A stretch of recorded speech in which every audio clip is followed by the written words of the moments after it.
ai venit la Moto ADN TV, canalul care te însoțește în călătoria ta în lumea motociclismului.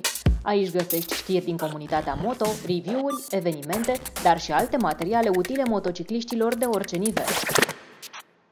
Bine v-am regăsit pe canalul Moto ADN. De această dată vorbim, ceea ce ne place să facem destul de des, despre echipamentul moto. Așa cum știți, promovăm întotdeauna ideea că trebuie să purtați echipament complet de protecție din atât de multe motive pe care le găsiți și în revista noastră și pe canalul nostru de YouTube, încât n-are rost să le enumerăm acum. După cum știți, dacă ne urmăriți de ceva vreme, brandul Speedy este unul de care noi ne-am apropiat destul de mult și am testat multe haine de la ei, cele mai multe din zona de touring. Așa că astăzi vorbim puțin despre altă sferă a echipamentelor Speedy pentru motocicliste și pasagere de această dată. Se apropie toamna, de fapt toamna a venit, dar se apropie vremea rece. Încă nu dă semne concrete, dar cu siguranță vor veni și acele zile în care echipamentul pe care l-am purtat astă vară nu va mai fi suficient pentru o tură cu motocicleta. Așa că am făcut deja schimbul. Știți, e ca la hainele obișnuite, vară și iarnă. Am trecut la cele de sezon mai rece și de această dată avem de la Speedy o geacă de piele și o pereche de colanți cu protecții, desigur, pe care vi le vom prezenta. Despre mânuși vom vorbi de asemenea. Sunt niște mânuși pentru orice sezon, dar să știți că eu le-am purtat cu brio și pe timpul verii, pentru că sunt destul de aerisite, însă sunt din piele, ceea ce le face potrivite și pentru sezonul rece. Vom începe însă cu geaca.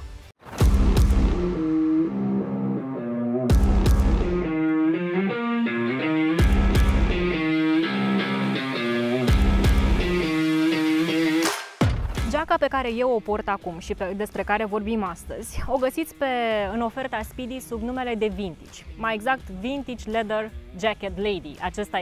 Acesta este numele complet sub care o găsiți pe site-ul Speedy. Este o geacă clasică pentru damă, dintr-o piele foarte moale, de foarte bună calitate. Vă spun asta pentru că prima dată am simțit-o, am văzut-o, mi-a plăcut foarte mult, după care am citit mai multe despre geaca aceasta de la Speedy și am aflat că Speedy provine dintr-o regiune din nordul Italiei, care este celebră nu numai pentru motociclete, echipamente și altele, ci și pentru tăbăcirea pieii.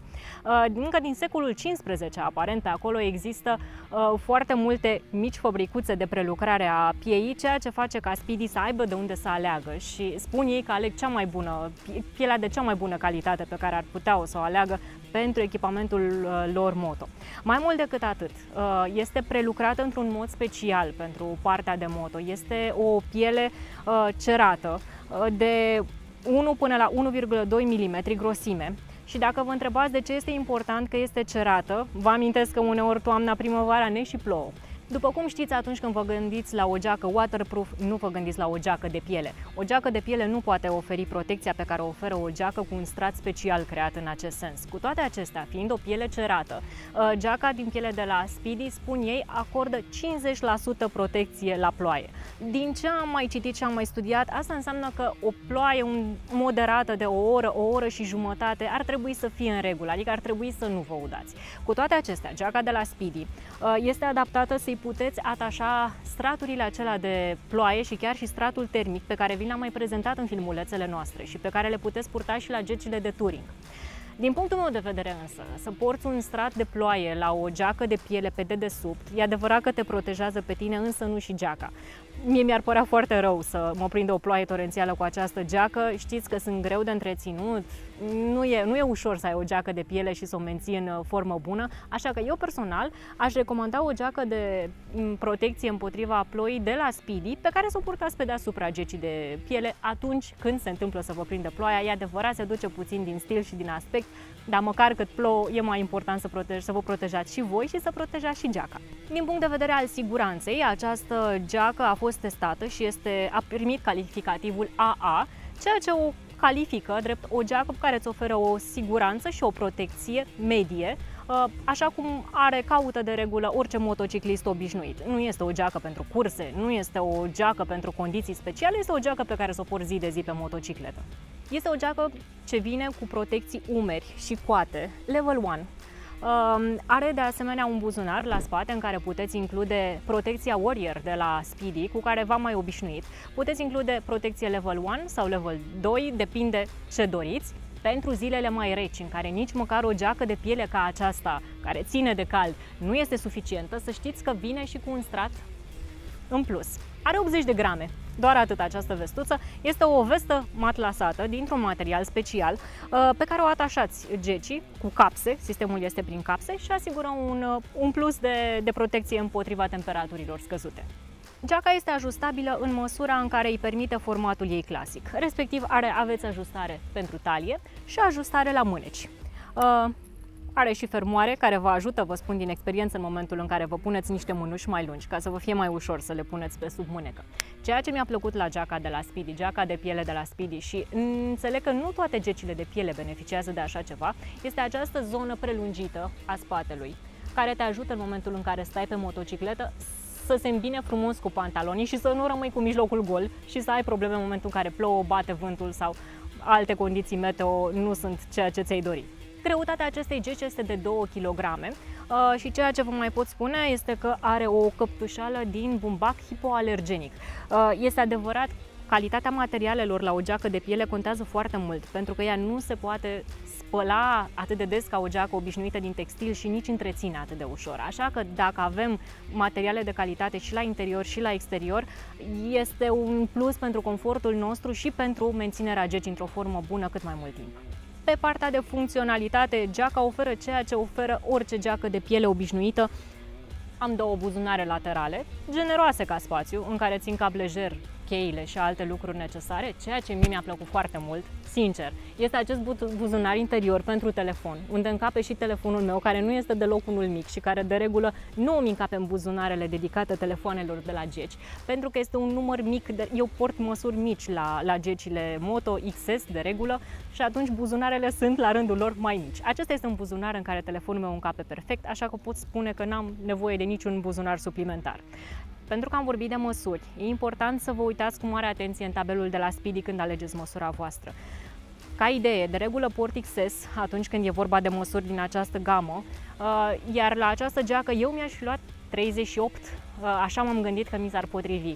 Cu toate acestea, întâmplarea a făcut să-mi iau acest număr 40 și să mi se potrivească foarte bine. Așadar, atenție, s-ar putea ca măsura voastră să fie cu un număr mai mare decât v-ați gândit voi. Fermoarele sunt de bună calitate, se simt în momentul în care le închizi și le deschizi, merg cu ușurință, nu există nicio problemă, nu se împiedică. Capsele sunt foarte solide, se închid și se deschid destul de greu, ceea ce e un plus și o dovadă că e vorba de calitate până la urmă în realizarea gecii. Acestea ar fi în mare detaliile acestei geci. Ce vă mai pot spune este din experiența mea de utilizare până acum. Este prima geacă de piele pe care o port, așa că am avut și oarece prejudecăți, inspirate probabil și de alții care mi-au zis mereu că o geacă de piele nu e comodă, e rigidă, e grea, are 2 kg, nu e atât de grea pe cât mă așteptam, e greu de purtat. Singurul dezavantaj al acestei geci pe care îl văd este vara, sezonul cald, într-adevăr foarte greu de purtat la temperaturi de peste 27-28 de grade, în momentul în care te oprești mai ales sau mergi prin oraș. În rest, însă, mi se pare o geacă incredibil de comodă, ai o senzație atât de plăcută, pielea asta moale îți dă senzația unei armuri foarte prietenoase care te îmbracă. E și o senzație de protecție și știm cu toții că până la urmă echipamentele din piele sunt cele care oferă cea mai bună protecție, indiferent cum ai lua-o, dar dincolo de acest sentiment de protecție este un sentiment de confort și, de ce să nu recunoaștem, este vorba și de stil, depinde ce motocicletă vă alegeți, dar pentru un cruiser, un cafe racer sau ceva din gama aceasta, gecile de piele or să fie întotdeauna prima alegere.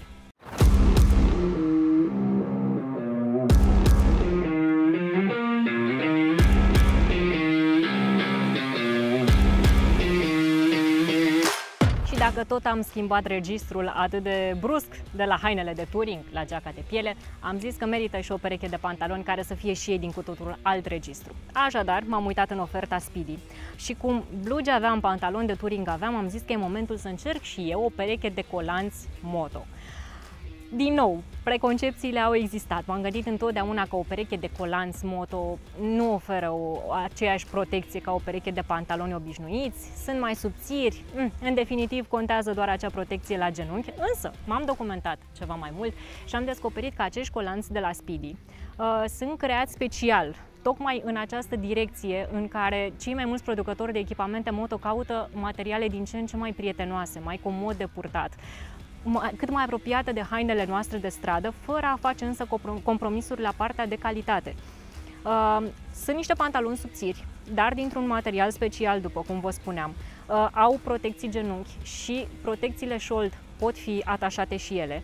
Dincolo de faptul că pot fi atașate protecțiile clasice pe care le știți, acești pantaloni au și niște zone în interior cu un material special. Arată ca un material plastificat. Din câte înțeleg, este acel strat în plus de protecție pe care îl oferă Speedy la acești pantaloni. Așadar, dincolo de protecțiile obișnuite pe care le puneți și care sunt level 1 la acești colanți, există și acele zone de protecție. În privința certificării, sunt o pereche de pantaloni moto care se încadrează în clasa A de siguranță în ceea ce privește moto. Compoziția materialului din care sunt creați acești pantaloni este o combinație între bumbac și elastan. Sunt extrem de elastici, au și această bandă care este chiar mai elastică decât restul pantalonilor. Vă pot spune că sunt extrem de comos, ca niște colanți obișnuiți. Sunt cu talie înaltă, ceea ce iarăși îți permit să te miști liber, nu rămâi cu mijlocul gol. Se combină foarte bine cu geaca de piele de la Speedy, dar cred că merg foarte bine și cu alte tipuri de geci textile. Există un dezavantaj al acestui sistem al colanților pe care eu l-am identificat. Neavând fermoari, neavând nasturi, neavând nicio formă de deschidere, în momentul în care le pui și protecțiile laterale, este destul de complicat să-i dai jos. În acel moment, probabil că indicat este întâi să scoți protecțiile laterale și apoi să dai pantalonii jos. E un inconvenient, e vorba de cum îi porți. Pe de altă parte, faptul că se îmbină atât de bine și se mulează pe șolduri și îi simți atât de bine că îți protejează corpul, e un plus și recunosc că se așează mult mai bine decât dacă ar fi ceva larg și cu fermoare și cu buzunare și cu alte artificii de genul acesta. Nu au buzunare, după cum vă spuneam, așadar nu vă puteți baza pe acești pantaloni pentru ținut, chei sau alte nimicuri, dar asta îi face atât de comozi și asta îi face atât de flexibil totodată. Țesătura din care sunt realizați acești pantaloni este Tex-Tech. Este un termen pe care îl găsiți la Speedy și nu doar la Speedy. Se pare că producătorii de echipamente moto au studiat foarte mult în ultima perioadă cum să îmbine un material ușor de spălat, ușor de purtat la propriu, adică să fie și greutatea mai ușoară, cu protecția pe care o oferă materialele specifice echipamentelor moto. Tex-Tech este un termen pe care atunci când îl vedeți știți că este o țesătură specială, întărită pentru motocicliști, pentru nevoia de protecție a motocicliștilor și totodată, la purtat, o simțiți ca pe o țesătură a unor pantaloni obișnuiți. Materialul acesta oferă rezistență la apă, rezistență la vânt, la transpirație, rezistență la abraziune. Atenție însă, sigur, nu îi considerăm niște pantaloni waterproof, rezistă până la un anumit volum de apă, fiind însă colanți, este atât de ușor să tragi peste o pereche de pantaloni de ploaie, încât aceasta nu va fi niciun impediment. Singura problemă este dacă nu ai la tine acel echipament de ploaie.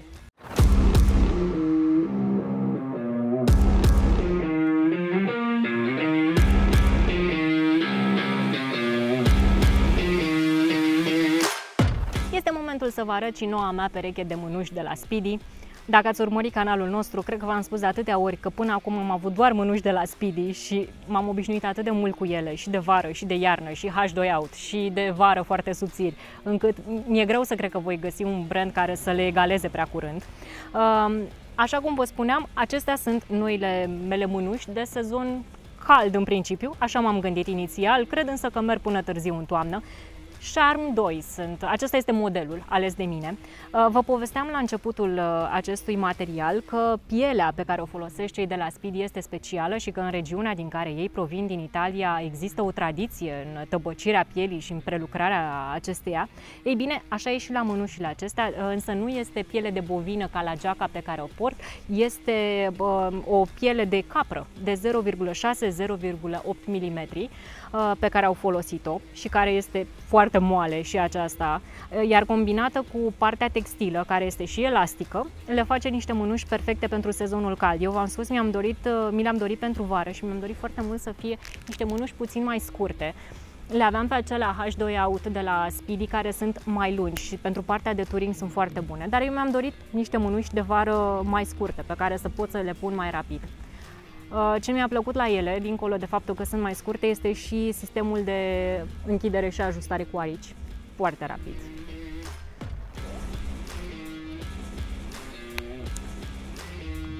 Ca feature special, ce să vă spun, are și touchscreen, așa că în momentul în care aveți nevoie în mers să butonați puțin GPS-ul sau ceva de genul acesta pe ecranul telefonului, vă ajută aceste mânuși. Sunt primele pe care le am care au acest sistem touchscreen și funcționează. L-am testat. E adevărat, nu puteți scrie mesaje sau altceva, nici nu vă e recomandat în mers, așa că e mai bine.